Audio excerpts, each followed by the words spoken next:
উনি চলে গিয়েছেন আল্লাহর জান্নাতের বাগানে। তা আমরা তার স্মৃতিকে ভুলি নাই, ভুলবো না, ভুলতে পারি না। তা আজকের ওয়াজটা আল্লামা সাইদি সাহেব হুজুর যেইভাবে স্টার্ট করেন, আমি ওইভাবে স্টার্ট করলে আপনাদের হৃদয় মন কিছুটা শীতল হবে তো ইনশাআল্লাহ। আলহামদুলিল্লাহি নাহমাদুহু ওয়া নাস্তাঈনুহু ওয়া নাস্তাগফিরুহু ওয়া নু'মিনু বিহি ওয়া নাতাওয়াক্কালু আলাইহি ওয়া নাউযু বিল্লাহি মিন শুরুরি আনফুসিনা ওয়া মিন সাইয়্যাতি আ'মালিনা। من يهده الله فلا مضل له ومن يضلله فلا هادي له ونشهد أن لا إله إلا الله ونشهد أن محمدا عبده الذي أرسله بالحق بشيرا ونذيرا وداعيا إلى الله بإذنه وسراجا منيرا فقد قال الله تعالى في كلامه المجيد والفرقان الحميد: أعوذ بالله من الشيطان الرجيم. بسم الله الرحمن الرحيم. إن الله وملائكته يصلون على النبي يا أيها الذين آمنوا صلوا عليه وسلموا تسليما. اللهم صل على سيدنا مولانا محمد وعلى آل سيدنا.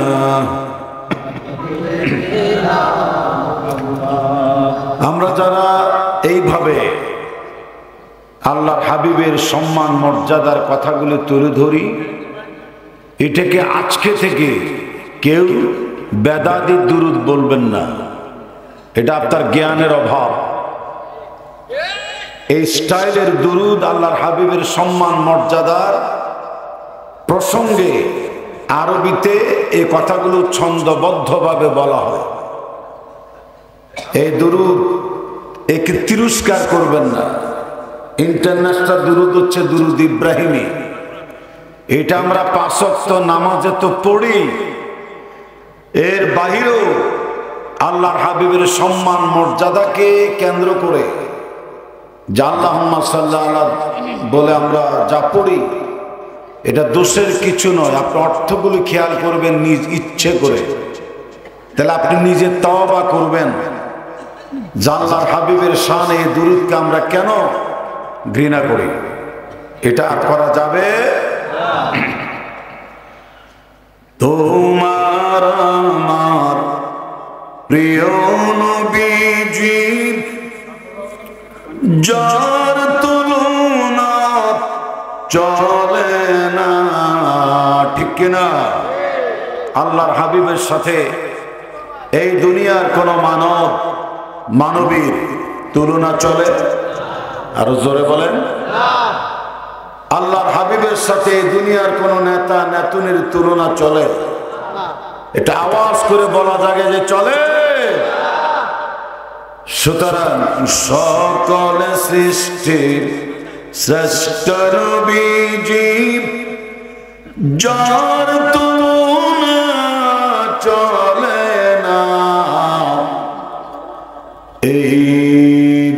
সুখের ঠিকানা আল্লাহুম্মা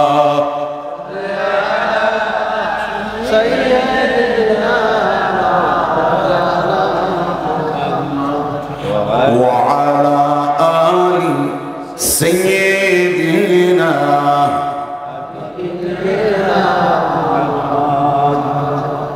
এই কথার মাধ্যমে আল্লাহর হাবিবের শান ও মান মর্যাদা এই দুনিয়ার সকল নেতার নেতৃত্বের চাইতেও আকাশচুম্বী সম্মান ওই ভারী এবং সাথে সাথে গণগ্রহণযোগ্যতম আল্লাহর হাবিব শ্রেষ্ঠ নবী, এটাই বোঝানো হচ্ছে। জোরে করে আলহামদুলিল্লাহ। তিনি আমাদের সাইয়্যিদিনা, আমাদের লিডার, আওয়ার লিডার। তিনি আমাদের মাওলা, পথ প্রদর্শক, আমাদের অভিভাবক দিনের পথে। এই কথাই তো এখানে বলা হচ্ছে। ক্ষতির কিছু নাই, হিংসার জন্য হিংসামি করা যাবে না। আমি আমার রচিত আরেকটা ছন্দ আপনাদেরকে নিয়ে পড়ব। আমার প্রথমটা বলার পর দ্বিতীয় শুরু করলে আবার আপনারাও আমার সাথে সুর মিলাবেন। যেখানেই থাকো, যেভাবেই থাকো, নবীর আদর্শ মেনে নাও। আল্লাহর হাবিবের আদর্শের চাইতে দুনিয়া আর কোন আদর্শ আছে? জোরে বলেন। দেশ, সমাজ, রাষ্ট্র পরিচালনার আর কোন সৌন্দর্য, নিয়ম কানুন আছে জগতে? সুতরাং যেখানেই থাকো, যেভাবেই থাকো, নবীর আদর্শ মেনে নাও। তাতেই শান্তি, তাতেই মুক্তি, যদিও তুমি মরে যাও। আল্লাহুম্মা। চমৎকার, আর জোরে। ওয়া আলা আলি সাইয়্যিদিনা। সুবহানাল্লাহ, আলহামদুলিল্লাহ, লা ইলাহা ইল্লাল্লাহ। জোরে সুবহানাল্লাহ, লা ইলাহা ইল্লাল্লাহ, লা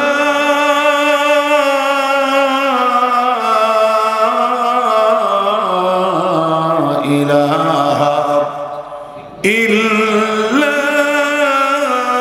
আনতা সুবহানাকা ইন্নী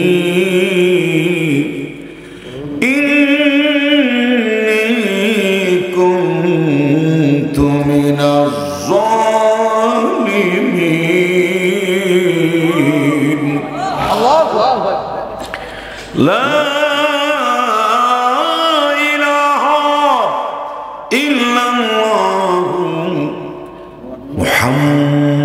মুহাম্মাদুর রাসূলুল্লাহ সাল্লাল্লাহু আলাইহি ওয়াসাল্লাম।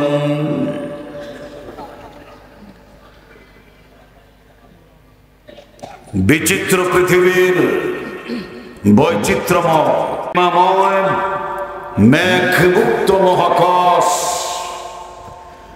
চন্দ্র, সূর্য, গ্রহ, নক্ষত্র, কীট, পতঙ্গ, সৌররাজি,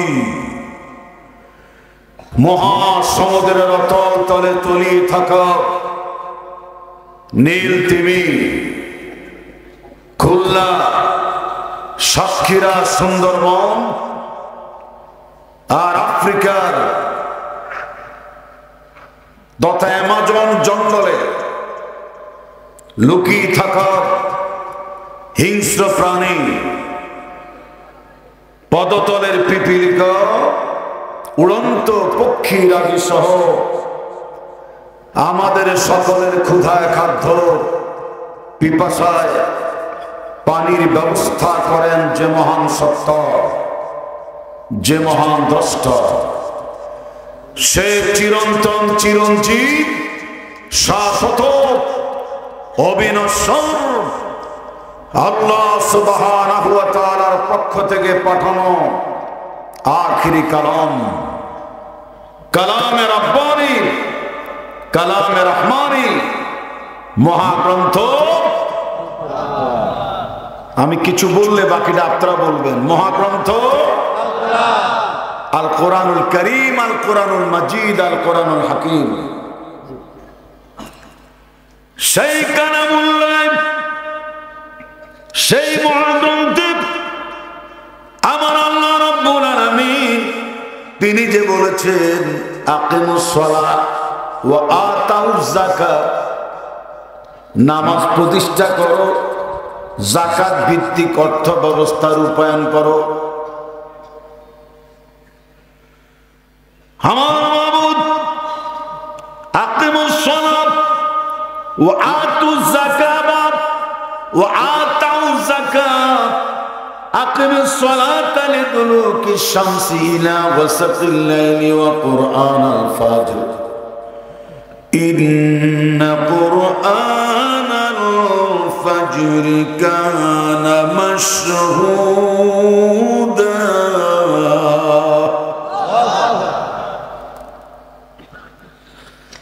এই যে নামাজের কথা বারবার তিনি বললেন, এই নামাজ আমি যদি পড়ি কেন পড়বো, কি কারণে পড়বো, কোন দুঃখে কোন দরকারে, কষ্টটা কি।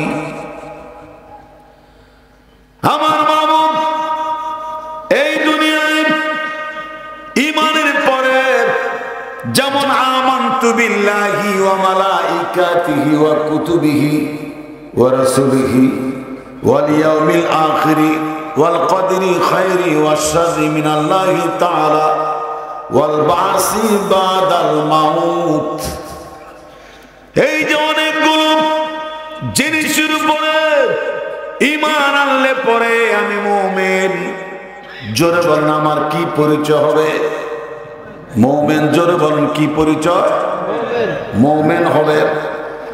আর কোরআনুল কারীমের এ টু জেড আলিফ লাম মিম, সূরা বাকারা থেকে সূরাতুন নাস পর্যন্ত 6666টি আয়াত।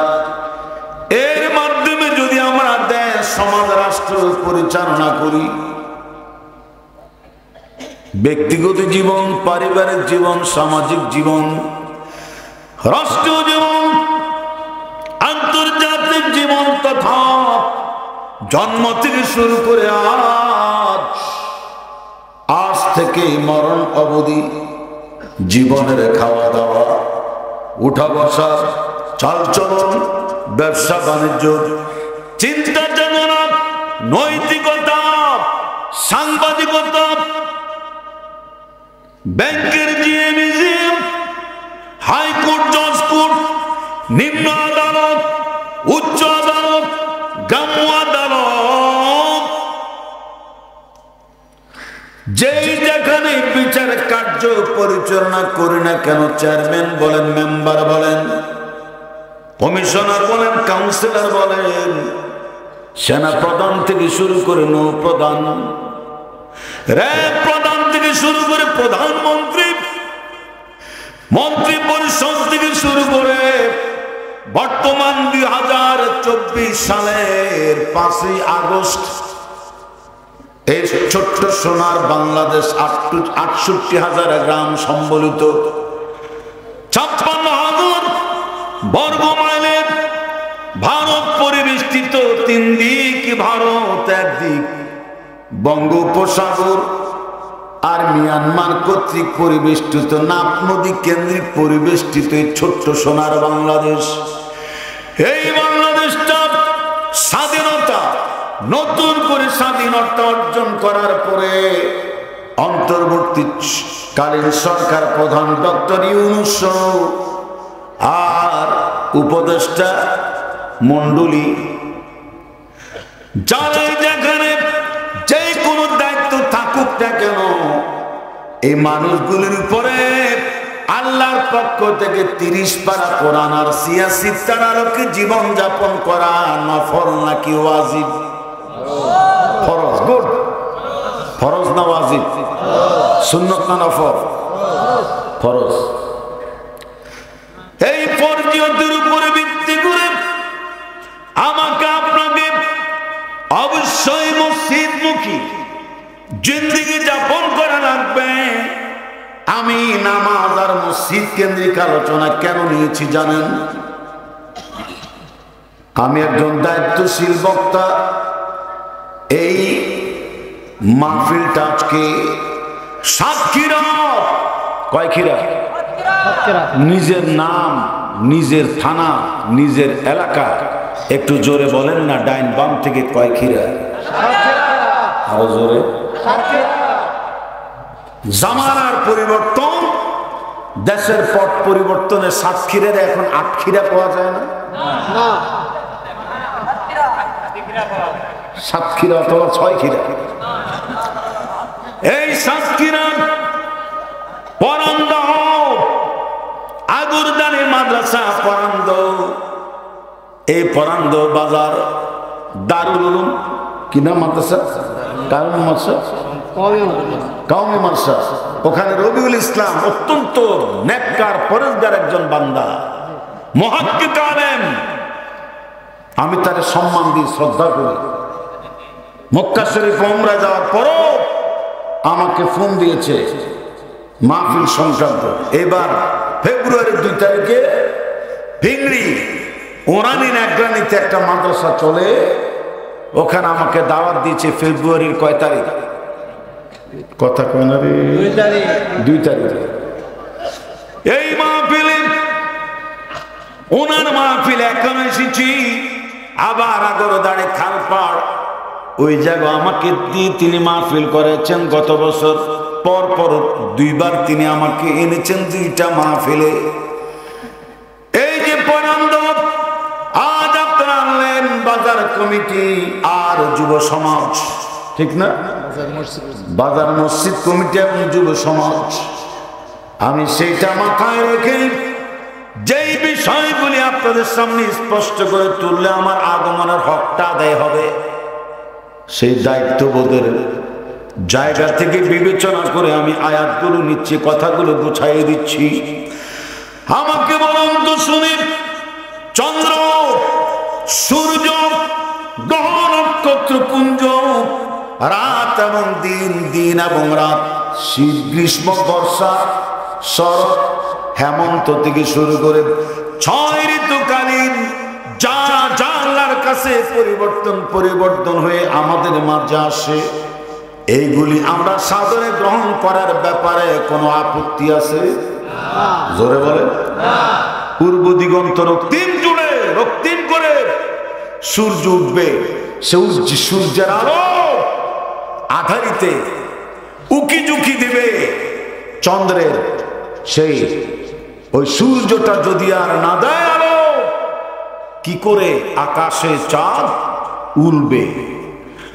ওই চন্দ্রের স্নিগ্ধ আলো, সূর্যের মিষ্টি তাপ আর দ্বীপ্রহরের খরতাপ, গরমাক্ত দেহ, এরপর আল্লাহর দেওয়া বর্ষা বদলের পানি, এগুলো ডিসিএসপি, পুলিশ কমিশনার থেকে শুরু করে সাংবাদিক মহল, শিক্ষক, কাউন্সিলর, কমিশনার, এইগুলো গ্রহণ করার ব্যাপারে, আর এগুলো যেমন ইচ্ছে তেমন চলে, এই ব্যাপারে কারো হাত নাই, বক্তব্য নাই, সে নাই, গ্রহণ করে কোনো উপায় নাই, বাধ্যতামূলক। সূর্যের আলো, চন্দ্রের আলো, শীত, গ্রীষ্ম, বর্ষা, বাদলের শিকার সে হলে কিচ্ছু যেমন বলার নাই, ঠিক এমনি করে 5 ওয়াক্ত নামাজ একবার নয়, 2 বার নয়, 82টি বার কুরআন শরীফে যেখানে বলা হয়েছে, সেখানে সকল সেক্টরের সকল শ্রেণী পেশার মানুষ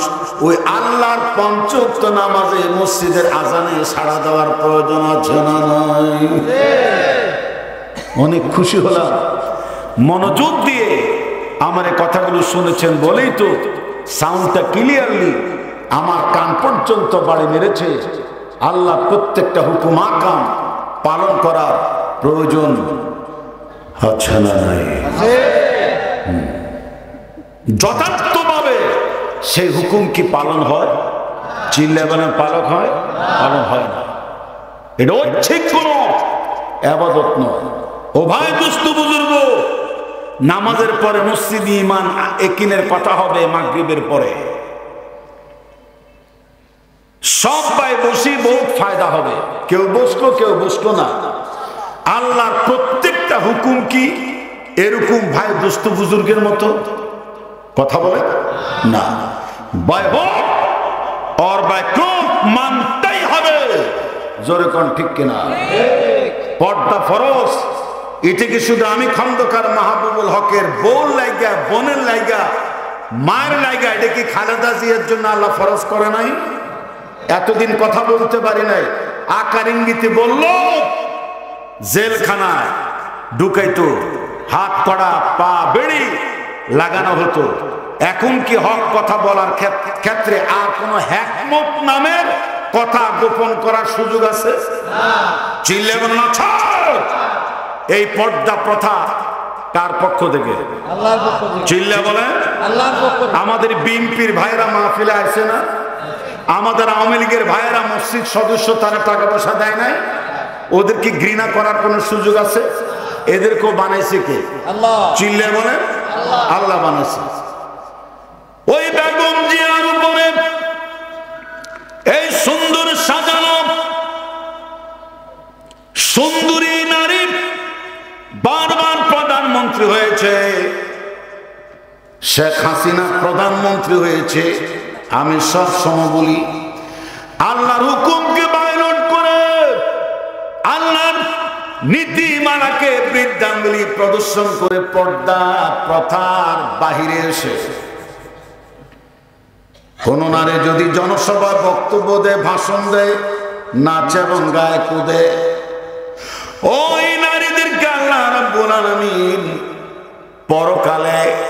পরকালে তাদের পেটটা এত বড় করে ফুটবলের মতো, বোটকা মাছের মতো বড় করবে।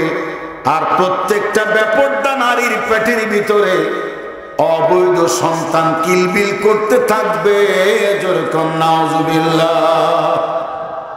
শোনেন, মন করে খুলুন, শুনুন। আমরা আগে যেমন কথা বলেছি আলহামদুলিল্লাহ, এখন ওই সুরে কথা বলছি। আপনাদের কোনো আপত্তি আছে? একজন আলেম হক কথা বলবে। এমনও দেশে আমরা হক কথা বলি, আমাদের কাছ থেকে মাইক কেড়ে নেওয়া হয়ে যায়, কথা বলা যাবে না প্লিজ। আমরা কেউ কথা না বলি ভাই। দেখেন না, টোটাল অঞ্চল নীরব হয়ে গেছে। হাজার হাজার মানুষ এই বৃক্ষতলে বসে থাকার পরও হাটে বাজারে বিভিন্ন জায়গা থেকে লোক ছুটে এসেছে, নীরব নিস্তব্ধ ভাবে কথাগুলো শুনছে। আমি আমার আলোচনার হেডলাইন, মূল আলোচনা শুরু করে ফেলেছি, অলরেডি চলছে অব্যাহত গতিতে। হুকুম চলবে কার? আরো জোরে বলো আল্লাহ। আমার মায়েরা, জিজ্ঞেস করা হবে এই নারীগুলির পেট এত বড় কেন? সময়ের প্রেক্ষাপটে, কালের পরিবর্তনে হয়তো এটাও জিজ্ঞেস করা হবে। বাংলাদেশের মুমিন মুসলমানরা জিজ্ঞেস করবে, কিরে এটা তো বড় মন্ত্রী ছিল, বারবার প্রধানমন্ত্রী ছিল, দুজনে তো প্রধানমন্ত্রী ছিল, স্পিকার ছিল নারী। এই নারীগুলির পেট এত বড় কেন, এত উঁচু কেন? এদের ভিতরে মানব সন্তান কিলবিল কিলবিল করে কেন? গের বাড়িতে মৎস্য খামারে এই সাতক্ষীরার মাছ তো আমাদের ঢাকায় যায়, সাতক্ষীরার মাছ ছাড়া চুলায় আগুন জ্বালায় না। এত স্বাদের মাছ, যেরকম ঠিক কিনা? এর মধ্যে একটা মাছের নাম হচ্ছে ভেটকি মাছ। এটা কোনো নাম হইল? এটা কিনা কি মাছ? পাতারি মাছ, কোরাল মাছ মনে হয়, এরকম মানে খুব মজার মাছ। এই যাকে জানেন আটকা পড়া মাছগুলি যেমন ছুটাছুটি করে বের হওয়ার জন্য ওই নারী পেটের ভিতর থেকে অসংখ্য সন্তান কিলবিল করে পেটের মধ্যে গুতা মারে বেরিয়ে আসার জন্য। সম্মানিত সাথীরা, পরান্দা বাজারবাসী চতুর্দিক থেকে আগত নসিমন করিমন বটবডি মোটরসাইকেল হোন্ডা সাইকেল রিক্সায় অটোতে আসা আমার প্রাণপ্রিয় শ্রোতা মণ্ডলী, ওদেরকে জিজ্ঞেস করা হবে নারীর পেটে এত মানব সন্তান দেখা যাচ্ছে, ঘটনাটা কি উত্তর আসবে? এরা দুনিয়ার সেই সমস্ত নারী যারা আল্লাহর হুকুমকে লঙ্ঘন করে বেপরদা বেসরায় মানুষের মাঝে চলাফেরা করেছে, ভাষণ দিয়েছে, বক্তব্য দিয়েছে, গান গেয়েছে, নাচানাচি করেছে, শিক্ষকতা করেছে, গার্মেন্টসে চাকরি করেছে, মঞ্চ ময়দানে পারফরমেন্স করেছে, বোরকা ছিল না, পর্দা ছিল না, এটার কোনো গুরুত্ব দেয় নাই।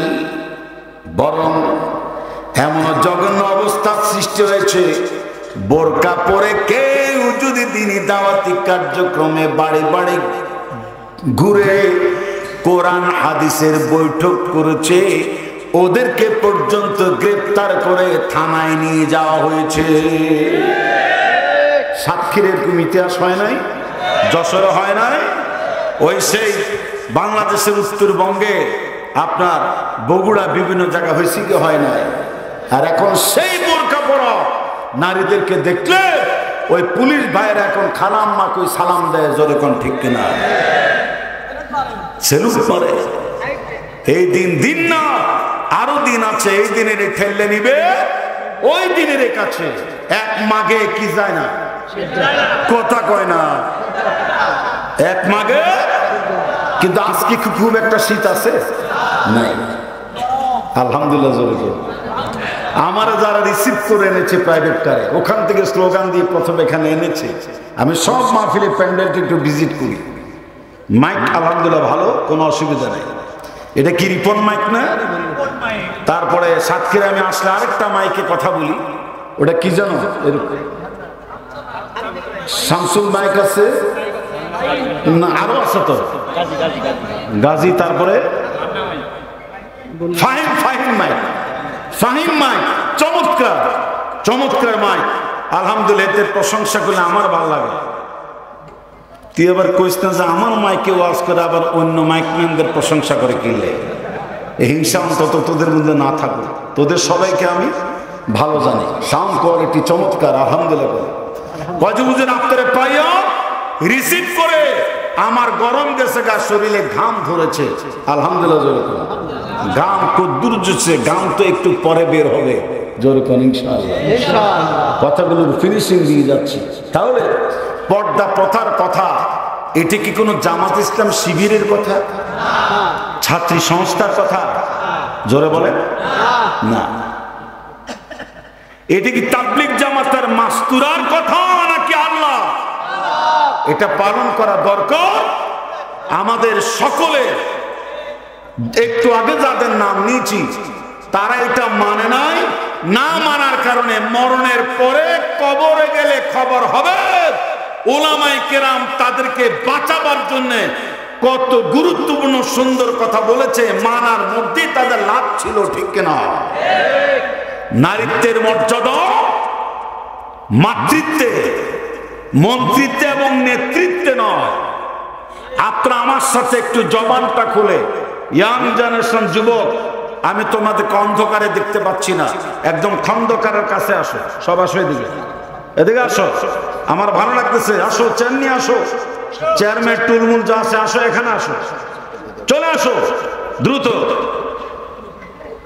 আরে ফার্মের মুরগি খাইয়া নাই তো, কিছু নাই তো। হ্যাঁ, এখান থেকে রেকর্ড করো, ভিডিও করো, অসুবিধা নেই, আলহামদুলিল্লাহ বলো। এই জনগণকে একটু উঠায় না, এখানে চট বিছাই দাও ভাইয়া, এই শটা তো ঠিক থাকতে আমার শ্রোতাদের কেন কষ্ট দিলা?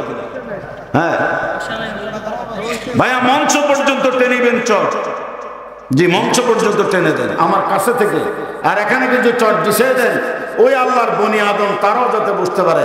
ভিডিও ম্যান একটু ঘুরাইও ভাই, এদেরকে একটু সুযোগ দেন ভিডিওগুলো ঘুরানোর জন্য। ঘুরাইলে জাতি সচেতন হবে।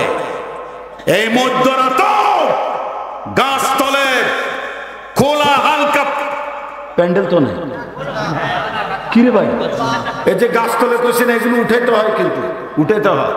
এই যে গাছতলে খোলা আকাশের নিচে বসেছেন, এতে প্রমাণিত হয় আগামী দিনের বাংলাদেশ ইসলাম প্রিয় জনতা, আলেম ওলামা, মুফাসসির, মুহাদ্দিস, মুফতিদের বাংলাদেশ, ইয়াং জেনারেশন, মুসলমান মুমিন যুবকদের বাংলাদেশ, খালিদ বিন ওয়ালিদের মতো, তারেক মুসা খান জামানের মতো এর একদিন বাংলার জমিন থেকে সকল বাতিল মতাদর্শের অবসান ঘটে কোরআন সুন্নাহ রাজ কায়েম করবে। এটাই প্রমাণ দিচ্ছে আজকের এই মাহফিলের জনসমুদ্র। আমার আল্লাহ এইভাবে কবুল করুক। জোরে বলুন আমিন, আরো জোরে বলুন আমিন। সম্মানিত ভাইরা আমার, চলবে আলোচনা কতক্ষণ?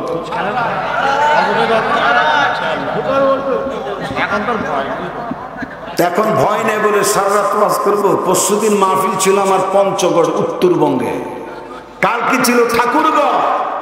ওখান থেকে ফজরের আজানের পর রওনা দিয়ে একটু আগে আসছি আপনাদের সাতক্ষীরা ফরান্দা। আপনাদের কষ্ট বেশি হয়েছে না আমার কষ্ট বেশি হয়েছে? জি, আমি যতক্ষণ কথা বলবো ততক্ষণেই আপনারা শ্রদ্ধার সাথে শুনবেন। এই প্রমাণ আমি আরো আগেও দেখেছি আমার মাহফিলে। জোরে কোন আলহামদুলিল্লাহ। সম্মানিত ভাইরা আমার, আমি যে কথা বলছিলাম, আমার বয়স 55 থেকে 60-এর কাছাকাছি। আমি ওয়াজের টান দিলে নাকি কয় যে কোন যুবক 25-30-এর যুবক নাকি ওয়াজ করতেছি, এটা মনে হয় মাইকে। ঠিক আছে, আলহামদুলিল্লাহ। এটা কার দয়া? আল্লাহর দয়া। কোরআনের কিছু টান আসবে, হৃদয়টা শীতল হয়ে যাবে আজ। জোরে কর ইনশাআল্লাহ। আর একটা চুমুক দেই, সময় পাচ্ছি না তোরে ভাই। এরকমই নিয়ে আসবা, আস্তে করে। এদিকে আসা দরকার নেই, পাশে রাখো। হ্যাঁ আমার ভাইরা, তাহলে পর্দা প্রথা আর নামাজের হুকুম, রোজার হুকুমের মতো দিন কায়েমের হুকুম আর জিহাদের হুকুমও আমাদের মানার প্রয়োজন আছে না নাই? আল্লাহর কসম, এটা হেফাজতের উপরে দায়িত্ব নয় শুধু। এই জিহাদ ফি সাবিলিল্লাহ, দিন কায়েমের আন্দোলন শুধু চরমনায়ের ভাইদের নয়, দিনের দাওয়াতি মেহনত শুধু তাবলীগের ভাইদের নয়, জামাতের নয়, শিবিরের নয়। কোরআন শরীফে যেমন আকিমিস সালাত, নামাজ প্রতিষ্ঠিত করো, সালাত কায়েম করো, ঠিক এইভাবে আমরা যেরকম 5 ওয়াক্ত নামাজ পড়ি, জুমায়, শুক্রবারে, তারাবিতে, আপনারা আমাকে বলেন তো দেখি, সর্বত্র এইভাবে কোরআন সুন্নাহ রাজ কায়েমের জন্য ইমাম এবং মুয়াজ্জিনের নেতৃত্বে, মুসল্লিদের নেতৃত্বে, ডিসিএসপির নেতৃত্বে, থানার ওসি আর সেনা প্রধানের নেতৃত্বে, বাংলাদেশ সরকারের নেতৃত্বে ময়দানে কোরআন সুন্নাহ রাজ প্রতিষ্ঠার আন্দোলনে সবাইকে সমানভাবে ঝাঁপিয়ে পড়ার প্রয়োজন আছে না নয়? তার সাথে যদি আপনাদের শরীক থাকতে হয়, আপনাদেরও নামতে হয়, টাকা দিয়ে, পয়সা দিয়ে, মাল দিয়ে। এখন আমি জান চাইব না, জান বহুত দিয়ে লাগছে, ঠিক কিনা? এখন আর জানের কথা দরকার নাই, রক্ত দেব না, রক্ত দেওয়ার দিন শেষ। এখন প্রয়োজন রক্ত চোষণ করবো, চোষণ। তায়েফের ময়দানে রাসূল পাক সাল্লাল্লাহু আলাইহি সাল্লামের শরীর থেকে রক্ত পড়েছে কয়বার? বেহুশ হয়েছে কয়বার? নির্যাতন হয়েছেন 3 বার, বেহুশ হয়ে পড়ে গিয়েছেন। ওই জায়গায় আমি গিয়েছি ওই বড় বড় পাথরের নিচে, যেখানে নবীজির উপরে সবচেয়ে বেশি পাথর পড়েছে, বড় বড় পাথর বেহুশ হয়ে গিয়েছেন, ওই জায়গাটা আমি দেখেছি। কত বড় পাথরীয় অঞ্চল, এরকম উঁচু পাথরীয় পাহাড় আমি ইরানে দেখেছিলাম। তারপরে এবার সেভেন সিস্টার, সেই অরুণাচল প্রদেশ, মেঘালয়, ওই দিক দিয়ে দার্জিলিং, তারপরে গ্যাংটক, সিকিম, তারপরে ওই দিক দিয়ে আপনার অরুণাচল প্রদেশ, যতগুলো পাহাড়ি অঞ্চল আছে, ওই পাহাড়ের চাইতে বড় বড় পাহাড় তায়েফের জমিনে, ওই পাহাড়গুলো চাপ দিয়ে তায়েফবাসীদেরকে জীবনের মতো মাটির তলদেশে দাবি দিতে চেয়েছেন ফেরেশতা, ওই অনুমোদন চেয়েছেন। আল্লাহর হাবিব তা করতে দেন নাই, এই জন্য করতে দেয় নাই, এই জন্য করতে দেয় নাই। আমি যদি বদদুয়া দিই তোমাদেরকে অনুমতি দিয়া তায়েফের এই বিদ্রোহী গ্রুপকে মেরে ফেলি, তাহলে আমি নবী কার কানে পৌঁছাবো? লা ইলাহা ইল্লাল্লাহু মুহাম্মাদুর রাসূলুল্লাহ। আপনাদের গলার আওয়াজ আমার কাছে যদি এত সুন্দর লাগে, আল্লাহর কাছে আরো সুন্দর লাগতে পারে কি পারে না? আবার পড়েন, লা ইলাহা ইল্লাল্লাহু মুহাম্মাদুর রাসূলুল্লাহ সাল্লাল্লাহু আলাইহি ওয়াসাল্লাম। ও আমার সাতক্ষীরাবাসী, রক্ত দিয়েছে, জীবন দিয়েছে, এরপরে আল্লাহর হাবিব যখন ক্ষমতা অর্জন করেছেন, তখন তিনি রক্ত চোষণের ক্ষেত্রে কোনো আপত্তি করেন নাই। এই তায়েফবাসীদেরকে দিনের দাওয়াত দেওয়ার জন্য পুনরায় তিনি কাফেলা নিয়ে গিয়েছেন, অস্ত্র শস্ত্র নিয়ে গিয়েছেন। তখন ওই তায়েফবাসী, সেই দুর্বৃত্তরা পাহাড়ে পাথর দিয়ে গড়ে তোলা দুর্গের ভিতরে তারা আশ্রয় নিয়েছে। আল্লাহর হাবিব পৃথিবীর ইতিহাসের প্রথম নির্জানিক পাথর নিক্ষেপ কামান জাদুল মাআদ পড়ে দেখুন, পাথর নিক্ষেপ কামান, যে কামানের ভিতর দিয়ে পাথর নিক্ষেপ করে বড় বড় পাহাড়িয়া দুর্গ ভূমিসাৎ ধূলিসাৎ করা সম্ভব, এরকম কামান নিয়ে আল্লাহর হাবিব তায়েফের জমিনে ওদেরকে থ্রেট দিয়েছেন, দিন মেনে নাও, দিনের কথা শোনো, কালেমা লা ইলাহা ইল্লাল্লাহর আওয়াজের সাথে সুর মিলাও, যদি না মিলাও তোমরা তোমাদের হালতে থাকো। আর যদি বিরোধিতা করো, দুর্গের মধ্যে থেকে কোনো ষড়যন্ত্র করো আবার সে আগের দিনের মতো, তাহলে মনে রাখবে পাথর নিক্ষেপ কামান দিয়া দুর্গ উড়াই দেব। জোরে কোন সুবহানাল্লাহ। আল্লাহর হাবিব তায়েফের জমিনে রক্ত দিয়েছেন, আমরা এটা জানি, আমরা এটা জানি। কিন্তু নবীজি যে এদের বিরুদ্ধে পরবর্তী সময়ে মিনজানি কামান ব্যবহার করেছেন, আমরা এটার ইতিহাস অনেকে জানি না, জানলেও চুপায় রাখি। সুবিধাবাদ জিন্দাবাদ যাহাদের কথা বলতে চায় না, এমন পাগড়িওয়ালা লম্বা জামাওয়ালা মুনাফিক বাংলাদেশে আছে না? না আছে। আমাদের পরে দিনই তালিম হবে, সবাই বসি, বহুত ফায়দা হবে। এটা কোনো খারাপ, এটা কি কোনো খারাপ ঘোষণা? ভালো ঘোষণা, আলহামদুলিল্লাহ। তাবলীগ যতই দুই টুকরা হোক, আছে, থাকবে, ছিল, বাধাগ্রস্ত করে কোনো লাভ নাই। এটাও দিনের একটা মেহনত। জোরে কোন ঠিক কিনা? আরো জোরে কোন আলহামদুলিল্লাহ। এটা চলবে। আবার পাশাপাশি ওই মসজিদের মিম্বরের পাশায় ইমাম সাহেবের সাথে অথবা ওনার মাধ্যমে ঘোষণা দিতে হবে, ও ভাই মুসল্লানি কেরাম, নামাজের পরে সূরা ভিত্তিক, আয়াত ভিত্তিক আল্লাহর কোরআনের দাস হবে, আমরা সবাই বসে যাই, অনেক কল্যাণ হবে। এই ঘোষণা প্রয়োজন আছে না নাই? এটা শিবিরের ছেলেরাও দিতে পারবে, জামাত ইসলামের ভাইয়েরাও দিতে পারবে। মসজিদে আর কোনো ভয় আছে? চিল্লা কোনো আপত্তি আছে? কেউ যদি তাদের বিরোধিতা করে বাধা দেয়, ওর সেই খবর হয়ে যাবে। কথা ঠিক কেনা বলো? বাধা টাধা সব মানছি জীবনে, 71 সাল থেকে মানা শুরু হয়েছে, এখন আর মানার ধার ধারে না মুসলমান। আর আল্লাহর ঘরে টাকা হবে, পয়সা হবে, ওয়াজ নসিহত করে আমরা কোরআন হাদিসের কথা বলে কালেকশন ওয়াজ করব।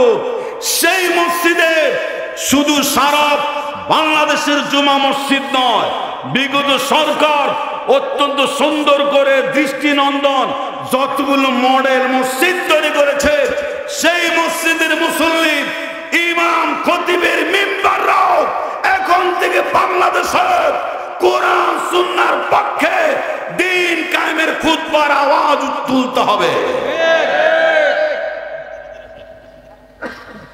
কথাগুলো ঠিক আছে? এগুলি প্রয়োজন আছে, না হয় এই জাতি সজাগ হবে না। নামাজের ব্যাপারে বয়ান হয়েছে বলে আমরা নামাজের গুরুত্ব দেই, মসজিদে যাই, টাকা দিই, পয়সা দিই, মসজিদের টয়লেট, ওযুখানা, টিউবওয়েল বানাবার জন্য আমরা অনুদান দেই। কিন্তু এই আল্লাহ যে বলেছেন আকিমুস সালাহ, এটা মানলাম। এর পাশে তিনি যে বলেছেন আনাকিমুদ্দিন, দিন কায়েম করো, দিন প্রতিষ্ঠা করো, এটা কার হুকুম? জোরে বলেন। এটা মানার প্রয়োজন আছে না নাই? এরপরে যে পর্দার কথা বলা হয়েছে, কুরআনুল কারীমের ভিতরে শুধু মহিলাদের উপরে পর্দা প্রথা ফরজ, এটা নয়, পুরুষের উপরে ফরজ। আমল করার তাগিদ দিয়েছেন কে? কুল্লিল মুমিনিনা ইয়াগুদ্দু মিন আবসারিহিম। হে নবী, প্রত্যেক মুমিন বান্দাদেরকে বলে দিন তারা যাতে পর নারী থেকে নিজেদের চক্ষুকে নিম্নগামী করে। একটা নেত্রী যখন জনসভায় হাত তুলে ভাষণ দেয়, জনগণ খালি তার হাতের দিকে তাকায় না, একটু এদিক ওদিক তাকাবার সুযোগ পায়। লজ্জা করে লাভ নাই, এরকম হয় কি হয় না? কে বলেছে তোমাকে নেতৃত্বের ময়দানে আসতে? তুমি জানো লা ইউফলিহা কওমুন ওয়াল্লাহু আমারহুম, ওই জাতি কখনোই কল্যাণের শীর্ষস্থানে আরোহণ করতে পারবে না, না, না। যে জাতি তার রাষ্ট্রীয় দায়িত্বের ভার কোন নারীর স্কন্ধে চাপিয়ে দেয়, ঘাড়ের মধ্যে চাপিয়ে দেয়, বিগত জীবনের তাই তো হয়েছে। আর সেই জন্য তুই সর্বনাশ, অনেক মানুষকে জীবন দিতে হয়েছে। যেরকম ঠিক কিনা? জীবন দিতে হয়েছে, পুলিশ ভাইদের রক্ত দিতে হয়েছে, সেনাবাহিনীদেরকে রক্ত দিতে হয়েছে, বিডিআর ভাইদেরকে রক্ত দিতে হয়েছে। আবার আমার এই বাংলাদেশে একটা নৈরাজ্য, সন্ত্রাস, এই বাংলাদেশকে একটি বিপর্যয়ের মুখে ঠেলে দেওয়ার জন্য ইসকন নামের উগ্রবাদী হিন্দুরা একটু উকিঝুঁকি দিচ্ছে। যেরকম ঠিক কিনা? উকিঝুঁকি দিচ্ছে। এই ষড়যন্ত্র ইনশাআল্লাহ সেনাবাহিনীর সাথে, পুলিশ ভাইদের সাথে জনগণ রুখে দিয়েছে। যেরকম ঠিক কিনা? ইসকনের কোন চক্রান্ত, ষড়যন্ত্র আমার এই মুসলিম অধ্যুষিত জনপদে কার্যকর হবে না। কারণ এখানে অমুসলিম ভাইয়েরা আমাদের এই বাংলাদেশে ডিমের কুসুমের মতো নিরাপদ। যেরকম ঠিক না? 5ই আগস্টের পরে 2024 সাল পর্যন্ত এখনো আমার ভাইয়েরা, কি কাউমি, কি আলিয়া, আলেম ওলামা, সকল স্তরের মানুষ আলহামদুলিল্লাহ, মন্দিরে যাতে কোনো হামলা না হয়, হিন্দু ভাইদের কোনো ব্যবসা প্রতিষ্ঠান ধ্বংস না হয়, টাকা পয়সা দুর্বৃত্তরা চুরি করে স্বর্ণ অলংকার আর মিষ্টির দোকানে হামলা দিতে না পারে, আমরা পাহারাদারের ভূমিকা পালন করতেছি। এইগুলো মিডিয়ায় আসার প্রয়োজন আছে না নাই? কোথাও কি বিচ্ছিন্ন ঘটনা হয়েছে, এটা নিয়ে ভারত কত লাফালাফি করে মিডিয়া কেন্দ্রিক। আমি মিডিয়ার ভাইদেরকে বলবো, আপনাদের সুবাদে আমি আপনাদেরকে সম্মান দিই, মর্যাদা দিই। আমরা যেখানে যাই অসংখ্য মিডিয়া আমাদের কথাগুলি তুলে জাতির সামনে পেশ করে। আপনারা এই কথাগুলো তুলবেন। আমার এই বাংলাদেশে আমরা হিন্দু মুসলমান ভাই ভাই হয়ে একে অপরের হিতাকাঙ্ক্ষী হয়ে বসবাস করছি। এতে কোনো আপত্তি আছে? এতে কোনো সন্দেহ আছে? আমাদের এই সহস্র বছরের সাম্প্রদায়িক সম্প্রীতিকে বিনষ্ট করার জন্য এক শ্রেণীর দুষ্কৃতিকারী মুসলমানদের মাঝে, হিন্দুদের মাঝে সাম্প্রদায়িক উস্কানি মূলক বক্তব্য দিয়ে দাঙ্গা হাঙ্গামা লাগিয়ে ভারতকে বাংলাদেশ মুখী করতে চায়, ঠিক কিনা? এটা সম্ভব নয়। এই দেশকে কলঙ্কিত করা যাবে? আমরা মুসলমান, আমাদের কাছে সব ধর্মের মানুষ আমানত, আমরা তাদেরকে ভালোবাসি। আমাদের দেশের চেয়ারম্যান, আমাদের দেশের মেম্বার, সকল শ্রেণী পেশার মানুষ, অমুসলিমদের ভাইদের বিপদ আপদে, সনাতন ধর্ম হিন্দু ধর্ম অবলম্বী যারা রয়েছেন তাদের প্রতি অনেক স্যাক্রিফাইস আছে আমাদের। আপনাদের এই সাক্ষীরা হিন্দুদের বাড়িঘরে কোনো হামলা করছে মুসলমান? আরো জোরে বলেন। হামলা কিন্তু করে না। আরে আমার এয়ারপোর্টটা তো দেখা গেল রে। বিশ্বাস করেন ভাই, শ্বাসরুদ্ধকর ভাবে কথা বলতেছি, অনেক ভালো লাগতেছে। তো এই কথাগুলো আমাকে কে গুছাই দিচ্ছে? আল্লাহ গুছাই দিচ্ছে। দরকার আছে না এখন? এটা নরম নরম ওয়াজের দিন শেষ হয়ে গেছে। এখন গঠনমূলক জিহাদি জজ বানিয়ে কথা বলতে হবে। এই ঠান্ডায় বছর শ্রোতাদের মধ্যে মাঠ গরম করার মতো বক্তব্য উপস্থাপন করার প্রয়োজন আছে না? নাই? জি,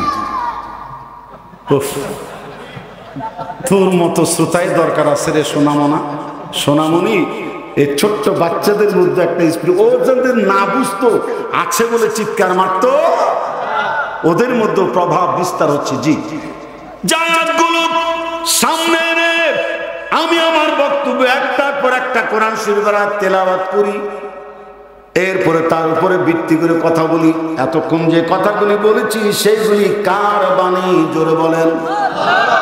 আরেকটা হাদিসের বাণী বলেছি, এখন বলবো কোরআন শরীফের বাণী। আর-রিজালু কাওয়ামুন আলান নিসা বিমা ফাদ্দালাল্লাহু বা'দাহুম আলা বা'দ ওয়া মিমা আনফাকু মিন আমওয়ালিহিম ফাস-সালিহাতু কানিতাতুন। এইভাবে একটা ধারা বিবরণী দেওয়া হয়েছে নারীদের উপরে। খাদেম খেদমত করার জন্য তাদের উপরে নেতৃত্ব করবে কারা? পুরুষেরা। যেরকম কারা? পুরুষেরা। এই নেতৃত্ব মানি তাদের প্রয়োজনের আয়োজন করে দেবে। এই নারী সমাজের যে কোনো প্রয়োজন মিটেই দেবে। মারবে না, ধরবে না, গালি দেবে না, তাদের সঙ্গে দুর্ব্যবহার করবে না। তাদের খরপোশ, তাদের খোরপোশ, তাদের আসবাব সামগ্রী, কাপড় চোপড়, এই জাতীয় ভরণ পোষণের দায়িত্ব আমার আল্লাহ নারীর কাঁধের মধ্যে দিয়েছে। তার কারণ 10 মাস 10 দিন পর্যন্তই নারী একটা বনি আদমকে পেটের মধ্যে ধারণ করার যে কষ্ট, একজন স্বামীর দেওয়া সব পুঞ্জীভূত ভালোবাসাকে এক জায়গায় করার পরেও একটা নারী 10 মাস 10 দিন পর্যন্ত সন্তান পেটে ধারণ করার এক রাতের কষ্টের কাজে স্বামীর সব ভালোবাসা, ধন সহ্য, টাকা পয়সা সব তুচ্ছ হয়ে যায়। জোরে কোন ঠিক কিনা? সব তুচ্ছ। এই জন্য বলেন নারীত্বের মর্যাদা নেতৃত্বে এবং মন্ত্রিত্বে নয়, নারীত্বের মর্যাদা মাতৃত্বে। হাত জাগায় বলেন ঠিক কিনা? হাত উঠায় বলেন ঠিক কিনা? নারীত্বের মর্যাদা মন্ত্রিত্বে, নেতৃত্বে নয়, তাদের মর্যাদা মাতৃত্বে। Yes or not? Yes or not? এখন থেকে বাংলাদেশে নারী নেতৃত্বে বিলুপ্তি সাধন হওয়া চাই কি চাই না? অবশ্যই চাই। আল্লাহ কবুল করুক। জোরকান আমিন। একজন সাহাবী মারা গেলেন, শাহাদাত বরণ করলেন। ওই ওই সাবির মা দুঃখিনী ছুটে এসেছেন। সবাই বলেছে আপনার সন্তান তো জিহাদের ময়দানে শাহাদাত বরণ করেছে, ও তো আর দুনিয়াতে নাই। ওই মহিলা দৌড়ে এসেছে তার শহীদ হওয়া সন্তানটার মৃত্যু লাশের কাছে এসেছে। এসে ধর করে চোখের পানি ছেড়ে কাঁদছে। অবাক হয়ে গেলেন আর বললেন, কি গো মা, কি গো হে নারী, শহীদের ময়দানে যাদের ময়দানে তোমার সন্তান শাহাদাত বরণ করেছে, তুমি হাই উতাস করছো না, বিলাপ ক্রন্দন করছো না, তুমি শুধু চোখের পানি ছেড়ে কাঁদছো, তোমার মুখটা পর্যন্ত খোলা হয় নাই, তোমার সন্তান হারিয়ে গেছে, তুমি স্বাভাবিকভাবে শুধু কাঁদছো। ও আমার মা, ও আমার বোনেরা, ও পরান্দা এলাকার সুধী মহল, একটু লক্ষ্য রাখেন। ওই মহিলাটি বলছে, জিহাদের ময়দানে আমি আমার সন্তান হারাতে পারি, কিন্তু আল্লাহর দেওয়া পর্দা লঙ্ঘন, আমি তো আমার পর্দা প্রথা আল্লাহ যা শরম সম্ভ্রম হারাতে পারি না। কথাটার দাম কত! নিজের সন্তান হারিয়ে গেছে জিহাদের ময়দানে, মেয়েটা কান্দে না, ওই মহিলা মা কান্দে, কান্দে ঠিকই, কিন্তু বোরকা খোলা হয় নাই, নেকাব মিস হয় নাই, পর্দার সাথেও সে মোলায়েম ভাবে দুঃখ প্রকাশ করেছে। আলহামদুলিল্লাহ, আজকে করবেন না কালকে সকালে মরুভূমি একটা ফ্যামিলিতে সন্তান মারা গেছে। ঠিক ওই মুহূর্তে একদল মেহমান তার বাড়িতে এসেছে, মেহমান তার বাড়িতে এসেছে, কিন্তু ওই মুহূর্তে তার সন্তান মারা গেছে। ওই মহিলা চিন্তা করেছে, আমি যখন এখন কান্দি, সন্তান হারা বিয়োগ ব্যথায় বিলাপ ক্রন্দন করি, আমার মেহমান গুলি চলে যাবে। এই মেহমান তো আল্লাহর রহমত, হাদিস শরীফের ভিতর আছে, কোন বাড়িতে যদি মেহমান আসে, ওই মেহমান একা আসে না, ওই বাড়িতে আল্লাহ রাব্বুল আলামিনের রহমত প্রবেশ করতে থাকে।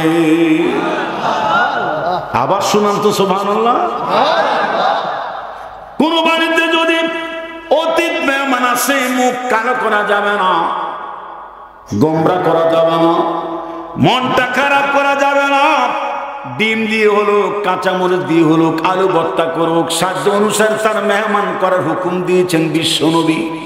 আলহামদুলিল্লাহ, যেরকম বিশ্বনবী হুজুর এটাও বলেছেন, কোন বাড়িতে যদি মেহমান আসে, ওই ব্যক্তির বাড়িতে আল্লাহ রহমত কতটা দ্রুত বেগে ঢুকে, শোনেন কতটা দ্রুত বেগে শুনে। উট জব করার জন্য তার গলার মধ্যে যেভাবে ছুরির আঘাত মারে, ওই ছুরিটা উট জব করার অস্ত্রটা দাঁড়ানো অবস্থায় উটকে জব করা হয়, কল্লাটা উঁচু, এই জায়গায় উটের কল্লার জব করার জন্য ফুটছে একটা অস্ত্র ব্যবহার করা হয়। ওই অস্ত্রটা উট জব করার ক্ষেত্রে যত দ্রুত ব্যাগে উটের কল্লা কর্তন করার জন্য ছুটে যায়। কোন বাড়িতে মেহমান আসতে পরে আল্লাহ রহমত তার চাইতে দ্রুত বেগে ওই ঘরে প্রবেশ করতে থাকে। বুঝছেন বলেই কিন্তু মনের আনন্দে সুবহানাল্লাহ বলেছেন। আমাদের বাড়িতে মেহমান আসলে কি রাগ করার কোনো সুযোগ আছে? মুখ কালো করার সুযোগ আছে? মুখ গোমরা করার সুযোগ আছে?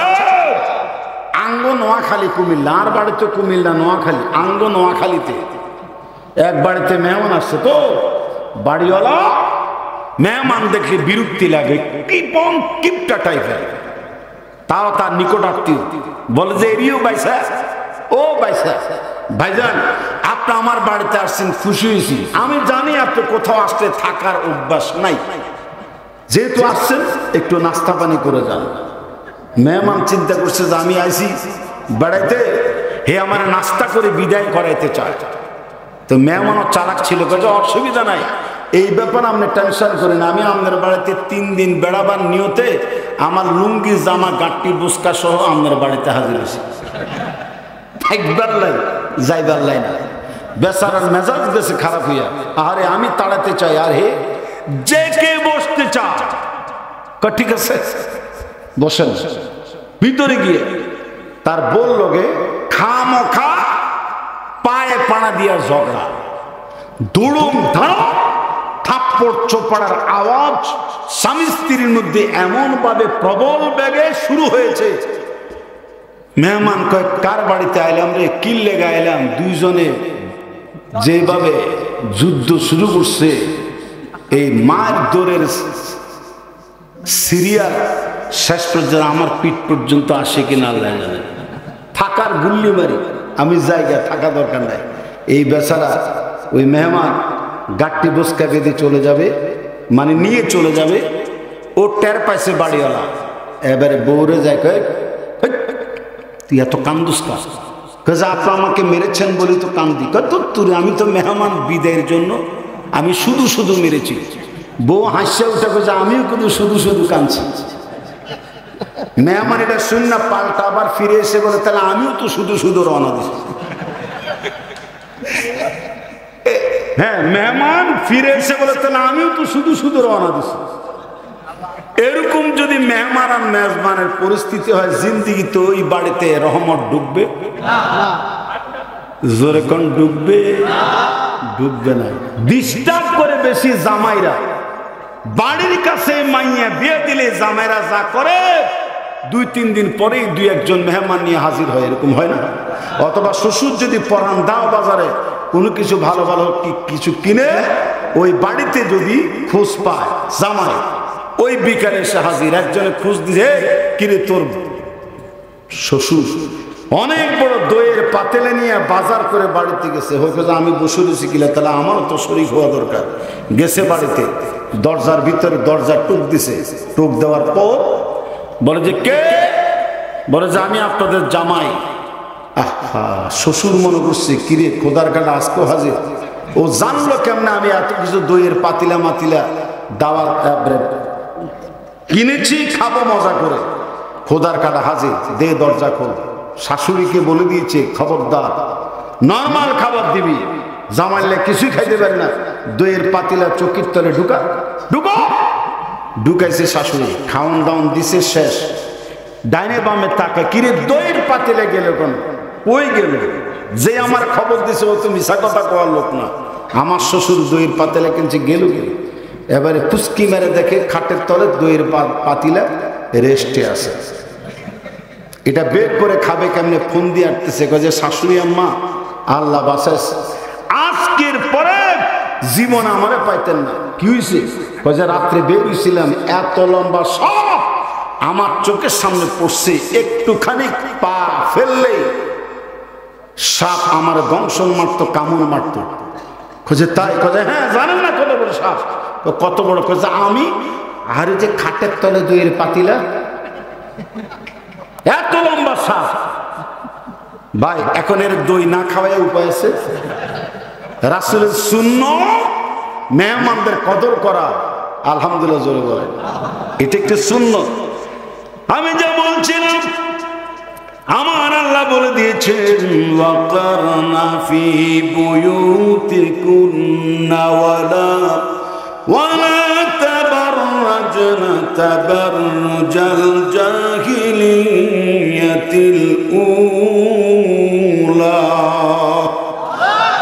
হে নারী সমাজ, তোমরা পর্দায় প্রথায় থাকো, উলঙ্গ বেহায়াপনায় আইএমএ জাহিলিয়াতের আমলের মতো তোমরা দাদারসে ঘুরে বেড়াও না, নগ্ন দেহে। নিষেধ করেছেন কে? কুল্লিল মুমিনাতি ইয়াগুদুনা মিন আবসারিহিন্না, প্রত্যেক নারীদেরকে বলে দিয়েছে তোমরা পরপুরুষ থেকে নিজেদের চক্ষুকে নিম্নগামী করো। এই কথা বলার পরেও জনসভায়, রাস্তাঘাটে, রাজনৈতিক ময়দানে এই সম্মান এবং মর্যাদার আসন থেকে নেমে এসে কোন নারীর নেতৃত্ব দেওয়া আল্লাহ জীবনে কোনোদিন পছন্দ করবে? আরো জোরে বলেন, করবে না। এর থেকে আল্লাহ নারী সমাজকে মাতৃত্বের আসনে সর্বোচ্চ সম্মান নিয়ে বেঁচে থাকার, বসবাস করার তৌফিক দান করুক। জোরে কোন আমিন। চিৎকার মেরে বলুন আমিন। ভাইরা, আমার আলোচনার শেষ প্রান্তে আমার আর ছোট্ট দুটো কথা আছে। এরপরে আমার বাসা আল্লামা সাইদি সাহেবের চেহারার মতো একজন মানুষ এসেছিলেন দেখা করতে। নাম তার শাহিনুর রহমান চৌধুরী। শাহিনুর রহমান চৌধুরী, বাড়ি তার সিলেট। আমি আমার সাথে এটা ভিডিও করা হয়েছিল। ওই ভিডিও দেখেছে আপনাদের এই ফরান্দা বাজারে ভ্যান চালক ভাইয়েরা, মসজিদ কমিটির লোকজন আমাকে ফোন দিয়েছে। আমাদের প্রয়াত শহীদ আল্লামা সাইদি সাহেব হুজুরের চেহারার সাথে অনেকটা মিল দেখা যায়, এই মানুষটার নিয়ে কি একটা মাহফিল করা যায়? আমি পরে শাহিনুরকে ফোন দিলাম, কয়ে হুজুর আমি তো আজ মাহফিল করতে পারি না, আপনিও আজ কিছু যা করার করবেন, আমি খালি দেখা করে আসতে পারি। আমি না, তারপরও তুমি দুইটা কথা বলিও। সাতক্ষীরার মানুষ আল্লামা সাইদি সাহেবকে অনেক ভালোবাসে, বাসে না? অনেক খুশি হবে, হ্যাঁ অনেক খুশি হবে। তো কর্তৃপক্ষ আলহামদুলিল্লাহ ওনার জন্যে 4000 টাকা পাঠিয়ে দিয়েছে। অনেক দূর তো আসতে যায়, টাকা খরচ হয়। ও আজকে বিকালে আসার কথা, ওই লোক কালকে মধ্যরাতে ঢাকা এসে ওই গাড়িওয়ালা মামুন গাড়িতে তুলে দিয়েছে। ফজরের পর পরে ঢাকা, আরে এই আপনাদের সাতক্ষীরায় আমার ভাইয়েরা রিসিভ করে তাকে ঘরের মধ্যে আটকায় রাখছে, আয়না ঘরে বন্দি করে রাখছে। কয় যে আমাদের পাবলিক প্লেসে যাইতে দিব না, আকর্ষণ কমে যাবে। তা আমি কালকে আমার সে ঠাকুরগাঁ থেকে অনেক কষ্ট করে ফজরের নামাজে আমি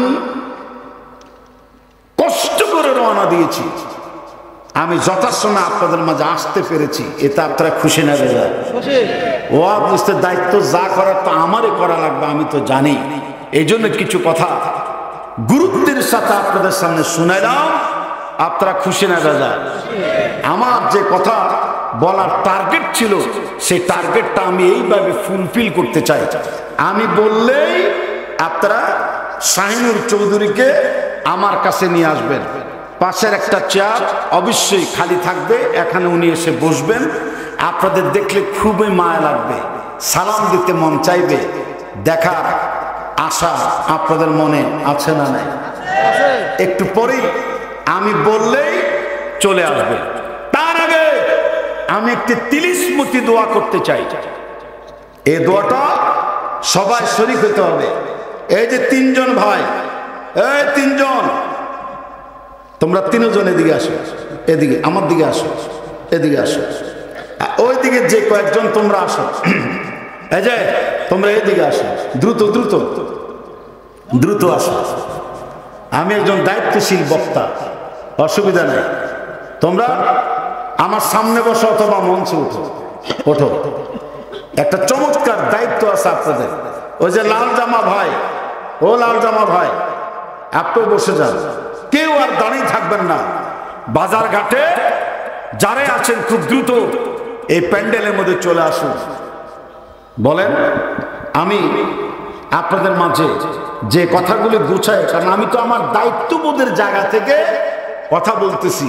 জি, সকল সেক্টর মানুষের জন্য।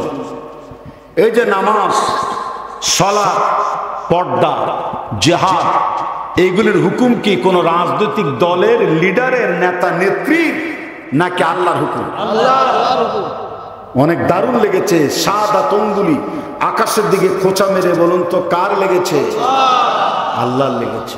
মানে আল্লাহ বলেছেন কথাগুলি।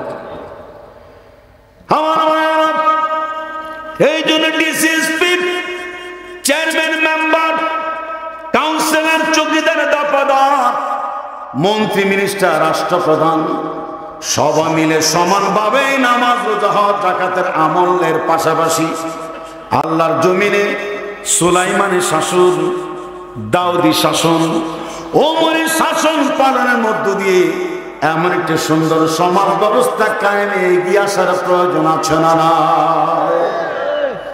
জীবন দেওয়া হয়েছে, জান দেওয়া হয়েছে, এখন আর জানের প্রয়োজন নাই, জীবনের প্রয়োজন নাই।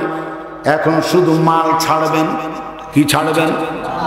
মাল ছাড়বেন, টাকা পয়সা ছাড়বেন। একজন বক্তাকে আমি দায়িত্ব দিয়েছিলাম, কানে কানে বলেছিলাম আধা ঘন্টা ওয়াজ করে বাকি আধা ঘন্টা খালি কালেকশন করেন। এই কালেকশনটার অনেক টেকনিক থাকে, যোগ্যতা থাকে, এখনো হয়তো সে অর্জন করতে পারে নাই। ভবিষ্যতে আল্লাহ তার মাধ্যমে কালেকশন করার যোগ্যতা আরো বাড়িয়ে দিক। জোরে নামে ভাইরা, কালেকশনের টান দিলে শুধু কালেকশন, কে দিবেন 1000, কে দিবেন 5000, কে দিবেন 10,000, আলহামদুলিল্লাহ দিচ্ছে, আর কে দিবেন, আর কে দিবেন। এখানে কোনো জিকির ঢুকবে না, গজল ঢুকবে না, নতুন করে ওয়াজ ঢুকবে না, লা ইলাহা ইল্লাল্লাহর জিকির বন্ধ থাকবে। এটা হচ্ছে সিস্টেম, শুধু কালেকশন করবে। বক্তা যারা হবে এটা মনে রাখবেন, যদি কালেকশন করেন আর ওদের জন্য লম্বা লম্বা দোয়া করেন তাহলে প্রধান বক্তার সময়গুলি ক্ষয় হতে থাকবে। এই অবস্থা দেখেই কর্তৃপক্ষ আমাকে নিয়ে এসেছেন। 10টার পরে আমি আপনাদের সামনে আলোচনা শুরু করেছি। যে কথাগুলো বলতেছিলাম তার সামারায় মূল বক্তব্য একটাই, ইন্না সালাতি ওয়া নুসুকি ওয়া মাহইয়ায়া ওয়া মামাতি লিল্লাহি রাব্বিল আলামিন।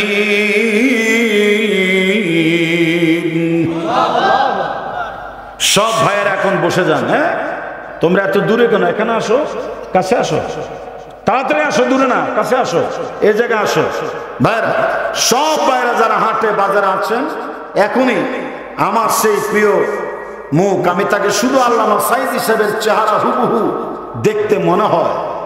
আল্লাহ তার এলেমটা এরকম দান করুক, জোরে কোন আমিন। তাকে হয়তো 10-15 মিনিট আপনারা দেখবেন সে সালাম বিনিময় করবে, একটু বাক্য বিনিময় করবে। কেউ এখন আর বাইরে থাকবেন না। ওই দাঁড়ানো ভাইয়েরা খালি জায়গাটা ফিল আপ করেন, এটা আমার অনুরোধ। আমি বারবার বলতে পারবো না, ওই যে দাঁড়ানো অনেক ভাইরে এসছে। নারে তাকবীর, পরান্দহবাসীর আগমন, সাতক্ষীরাবাসীর আগমন।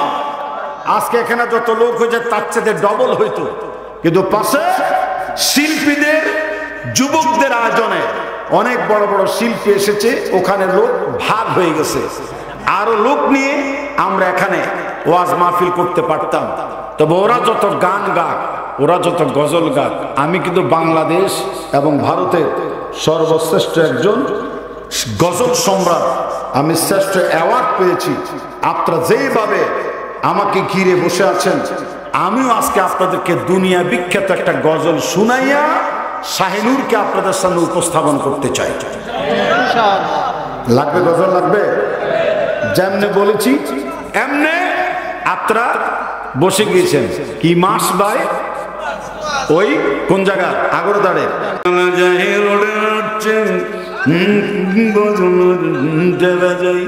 দরকার নাই, সাইদ সাহেবের সঙ্গে আর কি। জি, এই গজল এখন আর গাওয়া হবে না। সরকার আছে, সরকার থাকবে। এই বাংলাদেশ গভর্নমেন্ট ততদিন পর্যন্ত ক্ষমতার মস্তদে থাকবে যতদিন পর্যন্ত সেনাবাহিনীর তত্ত্বাবধান, পুলিশ, বিজিবির নেতৃত্ব আমার এই বাংলাদেশের নিরপেক্ষ সুষ্ঠু নির্বাচনের মাধ্যমে কোরআন সুন্নাহ রাজ কায়েম না হবে ততদিন পর্যন্ত এই গভর্নমেন্ট থাকবে। হাত জায়গায় বলেন ঠিক কিনা?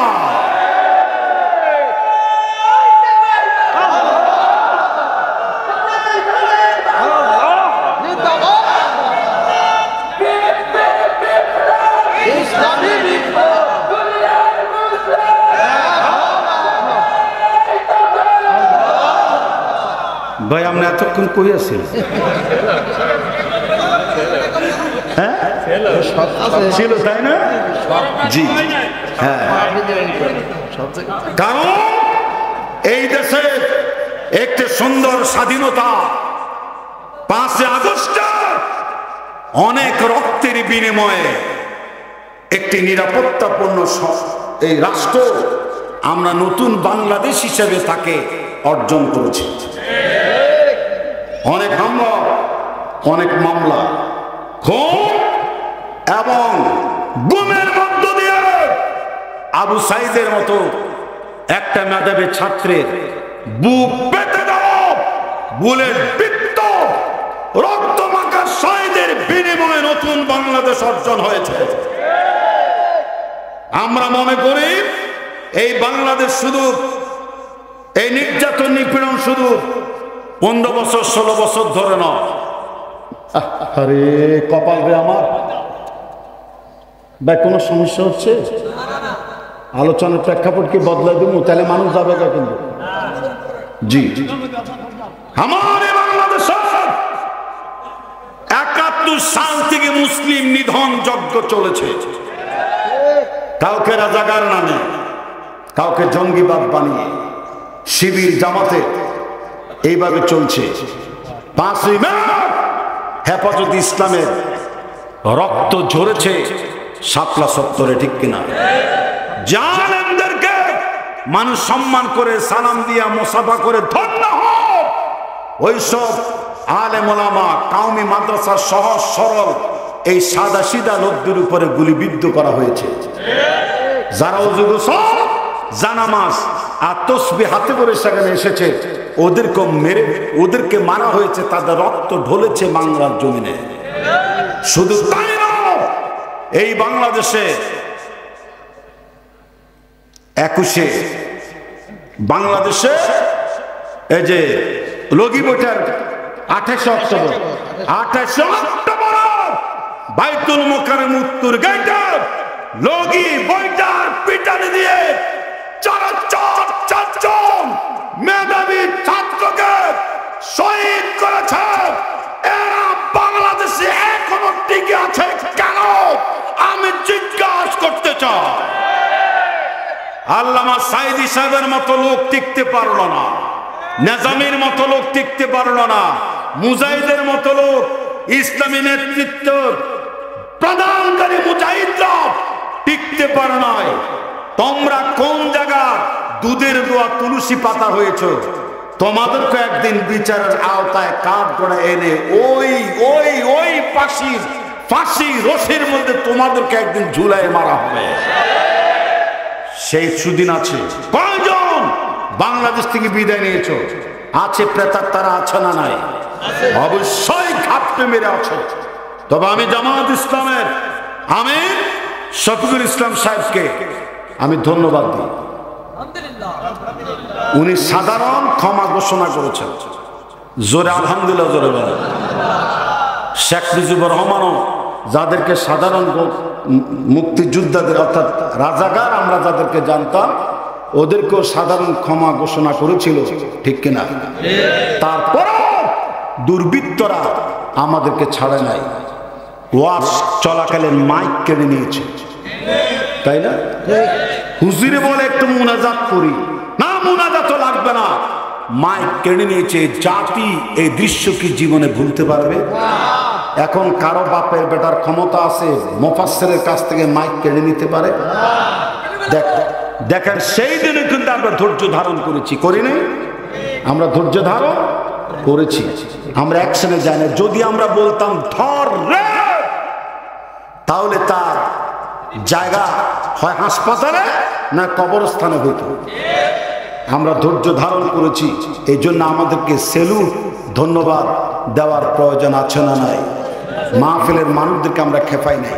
ও ভাই, এটা কি আলেম ওলামার গুণ না? গুণ কি না? যদি এদের কোনো জনসভা আমরা স্লিপ দিয়ে বলতাম যে কোরআন হাদিসের বাইরে অন্য কোনো বক্তব্য দেওয়া যাবে না, ওরা কি আমাদেরকে আস্থা জেতা রাখতো? জোরে বলেন, জেতা রাখতো? রাখতো না। আমরা ধৈর্য ধারণ করেছি। এই জন্য যারা আওয়ামী লীগ করেছেন, ছাত্রলীগ করেছেন, যুবলীগ করেছেন, এদের কোনো অ্যাকশনে যাবেন না, এদের প্রতি দুর্ব্যবহার করবেন না। তারা ব্যবসা বাণিজ্যে ফিরে আসুক, এরা চাকরি নকৃতি ফিরে আসুক, এই মহল্লার আপনাদের কাতারে এরা চলুক। খুঁজে দেখুন, এরাও অনেক সময় অতিষ্ঠ হয়ে গিয়েছে, ঠিক কিনা? ওদের ছেলে মেয়েরাও ময়দানে নেমে বলেছে তুমি কি আমি কি, রাজাকার রাজাকার। যেহেতু সাধারণ ক্ষমা ঘোষণা করা হয়েছে, এদেরকে এখন দিনের দাওয়াত দেন, ইসলামের দাওয়াত দেন, একটা রিপোর্ট বই দেন, কোরআন হাদিস চর্চা করুক, ইসলামী সাহিত্য চর্চা করুক, বাংলা তর্জমা সহ হাদিস গ্রন্থ দেন, এদেরকে মসজিদমুখী নামাজমুখী করেন। যার এক সময় আপনাদেরকে ফাঁসির কাস্টে ঝুলেছে, বুকের মধ্যে রক্ত ছড়াইছে, গুলিবিদ্ধ করেছে, এরাই আপনার পাশর আমার এই স্বাধীন সার্বভৌম বাংলাদেশের মদিনার শাসন কায়েমের জন্য মুজাহিদের ভূমিকায় রাস্তায় নেমে আসবে। জোরে কোন ইনশাআল্লাহ। ভাইজান, আমি এই মুহূর্তে আপনাদেরকে বলবো, জান যথেষ্ট দেওয়া হয়েছে, জীবন যথেষ্ট দেওয়া হয়েছে, এখন একটু মাল দিতে হবে। এটি একটি মসজিদ, আল্লাহর ঘর, এটা সংস্কার করতে হবে। আমি খোঁজ খবর নিয়েছি যে গ্রিল লাগবে, টাইলস লাগবে, তারপরে কি লাগবে, দরজা, এরপরে ফ্যান লাগবে।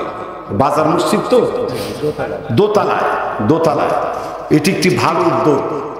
আমাকে বলেছে হুজুর আপনি আসবেন, ঈদের মতো আনন্দ বুকে ধারণ করে আমাদের এলাকার যুবকরা এ সুন্দর আয়োজন করেছে, আলহামদুলিল্লাহ। জোরে করে বসবে 11 মুনাজাত পারলাম না জীবনে, তাহলে শুধু কোরআন আর আয়াত পড়ে পড়ে আল্লাহর কালামের বিভিন্ন সূরা আয়াত ভিত্তিক দাদারসে মুক্ত মঞ্চে কথা বলতাম।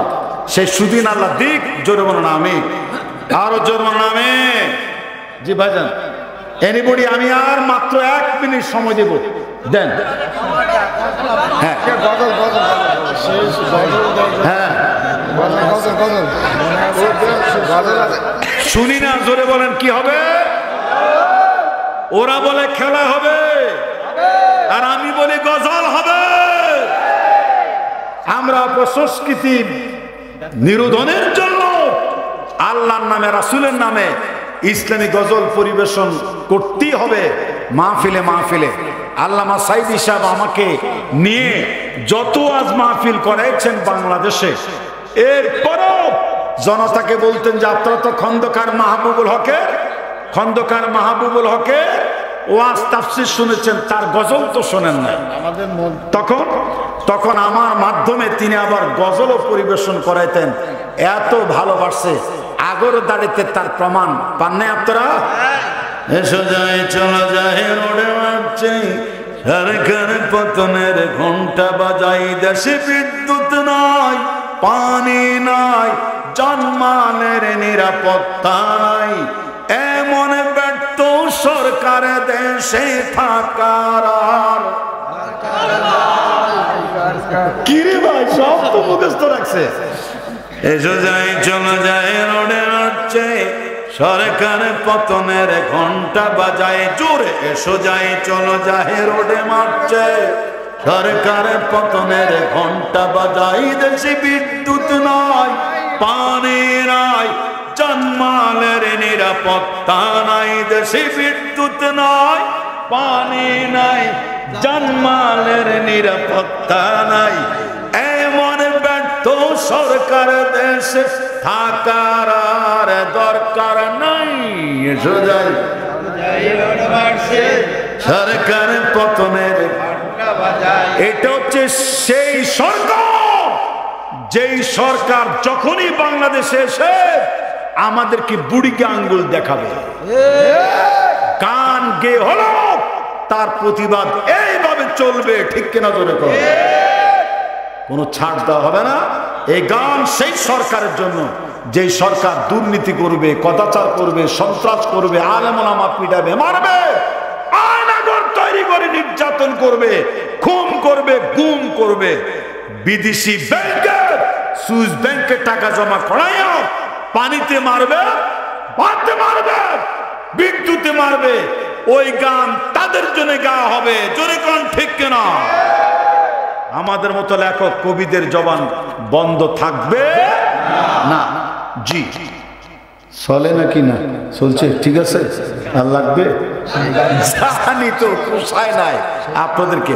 তাহলে শোনেন, আল্লাহর হাবিবের শানে যে গজলটা গোটা দুনিয়া নাড়া দেয়, এটা টান দিলেই আপনাদের গাইতে মন চাইবে। কিন্তু একটা সমস্যা আছে কি জানেন, গজলে খালি মারহাবা দিলে হয় না, মাঝে মাঝে বকশিস দেওয়া লাগে কি লাগে না? না তো প্রতিভাবান। হ্যাঁ, কি জন্য গজল গাইলে? ও মা, এখন আল্লাহর হাবিবের শানে আমি যে গজলটা গাইব, আপনাদের রেকর্ড ভিডিও রেডি রেডি আছে? হ্যাঁ, একসাথে এটা গাইবেন, দেখবেন আপনাদের মধ্যে আল্লাহর হাবিবকে পূর্ণাঙ্গভাবে চিনার জন্যে এই গজলটা আমি তৈরি করেছি। মাইকম্যান ছোট মাইকটা চালাও। হ্যাঁ হ্যাঁ, আলহামদুলিল্লাহ ভালো সার্ভিস দিয়েছ। জি, ওদের প্রশংসা করা লাগে না, সবার আগে আসে সবার শেষে যায়, কত কষ্ট করে, খাওয়ান নাই দাওন নাই, হুজুরের চেহারার দিকে তাকায় থাকে, সব চলে গেল একজন বসে থাকে কিওয়ালা, হুজুর কথা আরে শেষ পর্যন্ত তুমি আল্লাহ হইলা, কাজে হুজুর আমি আল্লাহ না তো তুমি কিওয়ালা, কাজে আমি মাইকওয়ালা। ওরা যে মনোযোগ সহকারে সারাক্ষণ হুজুর দিকে তাকায় ওয়াজ শুনে, এইভাবে যে তারা আমল করতো, প্রত্যেকটা মাইকম্যান আল্লাহর অলিতে পরিণত হইতো। খুঁজা দেখেন ফজর নামাজ পড়ছে কিনা আল্লাহ। মাঝে মাঝে এদেরকে বকশিস মকশিস দিয়ে ভালো কিছু খাওয়াবেন, তাহলে গজল কি চলবে? আল্লামা সাইদ সাহেবের পছন্দের সেই গজলটাই আপনাদের সামনে এখন পরিবেশিত হবে, আমার সাথে গাইতে হবে, গলাটা ভালো করে পরিষ্কার করেন।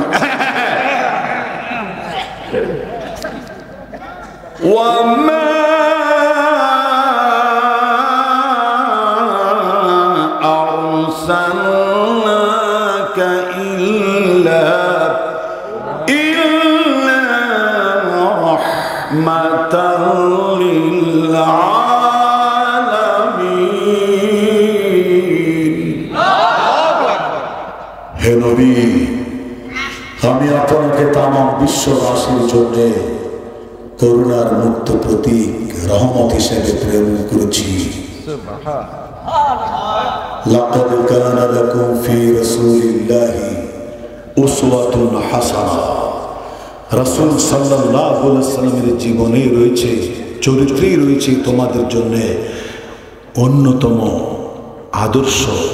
জোরে কোন আলহামদুলিল্লাহ। সর্বোত্তম আদর্শের মূর্ত প্রতীক ওই নবীর আদর্শের বাইরে অন্য কোন কাউকে নেতা মানা যাবে না। অনেক সুন্দর, আরো জোরে বলে না। এই কথাটাই আমি আমার রচনায় এইভাবে আপনাদের সামনে পরিবেশন করি, গোটা জাতি আমার সাথে সুর মেলায়। আমার নেতা তোমার নেতা বিশ্বনবী মুস্তাফা, আমার নেতা তোমার নেতা বিশ্বনবী মুস্তাফা। কার্ল মার্কস লেনিন মাও সে তুমে না পুরুষ হয়ে গেলে ভলটিয়ার না। এখান থেকে একটু রেকর্ড করো তো কেউ, এই পাশে আসে, এই পাশে দাঁড়াও। আমি আপনাদের একটু স্মৃতি করে নিচ্ছি, আমি এবং এই ভাইয়েরা যারাই ভিডিও নিয়ে এসছে সবাইকে, হ্যাঁ দাঁড়ানো বসা সবাইকে, কেমন? আমার নেতা তোমার নেতা, জোরে আমার নেতা তোমার নেতা বিশ্বনবী মুস্তাফা। আমার নেতা তোমার নেতা বিশ্বনবী মুস্তাফা। সব নবী রাসূলের সরদার তিনি, সর্বশেষ ও শ্রেষ্ঠ নবী। কাফের বেদীহীন কালিমা পড়ে দেখে তার সুন্দর নূরের ছবি। মারহাবা অন্তর থেকে সামনে ঝাঁকুনি দিয়ে বলেন মারহাবা। জেতা মানুষের মতো কি হবে? মারহাবা জোরে। সবে নবী রাসূলের সরদার তিনি, সর্বশেষ ও শ্রেষ্ঠ নবী। কাফের বেদিন কালেমা পড়ে দেখে তার সুন্দর নূরের ছবি, দেখে তার সুন্দর হ্যাঁ দেখে তার সুন্দর নূরের ছবি, দেখে তার সুন্দর কে আছে বলো এই পৃথিবীতে যার জীবনে নেই কোনো কলঙ্ক। সৃষ্টি জগৎ ধন্য হলো অনুসরণে তারই পদাঙ্ক। বিশ্ব নবী ছাড়া এমন সোনার চরিত্রবান লোক নেতা আর জগতে আরেকজন আছে না। অনেক সুন্দর চাচা কে আছে বলো এই পৃথিবীতে যার জীবনে নেই কোনো কলঙ্ক। সৃষ্টি জগৎ ধন্য হলো অনুসরণে তারই পদাঙ্ক। সে তো অন্ধকারে আলোর দিশারি, জান্নাতের সুসংবাদদাতা। সে তো অন্ধকারে আলোর দিশারি, জান্নাতের সুসংবাদদাতা। আমার নেতা তোমার নেতা, আমার নেতা তোমার নেতা বিশ্বনবী মুস্তাফা। আমার নেতা তোমার নেতা বিশ্বনবী মুস্তাফা। একাধারে তিনি রাখাল শ্রমিক, যুদ্ধের ময়দানে সেনাপতি, আবার বিচার আসনে সুবিচারক, রাজ সিংহাসনে রাষ্ট্রপতি। কথা ঠিক? কথা ক্লিয়ার না বেজান আছে? ক্লিয়ার না বেজান আছে? একাধারে তিনি রাখাল শ্রমিক, যুদ্ধের ময়দানে সেনাপতি, আবার বিচার আসনে সুবিচারক, রাজ সিংহাসনে রাষ্ট্রপতি। তিনি রাজ সিংহাসনে রাষ্ট্রপতি, তিনি রাজ সিংহাসনে রাষ্ট্রপতি, তিনি রাজ সিংহাসনে রাষ্ট্রপতি। মজলুম মানুষের বন্ধু তিনি, দুঃখী দরিদ্রের ত্রাণকর্তা। মিষ্টি মধুর সুব্যবহার, কলিজা জুড়ে তার উদারতা।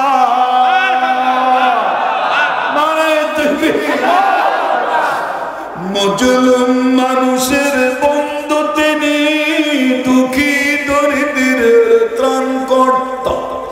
মিষ্টি মধুর সুব্যবহার, কলিজা জুড়ে তার উদারতা।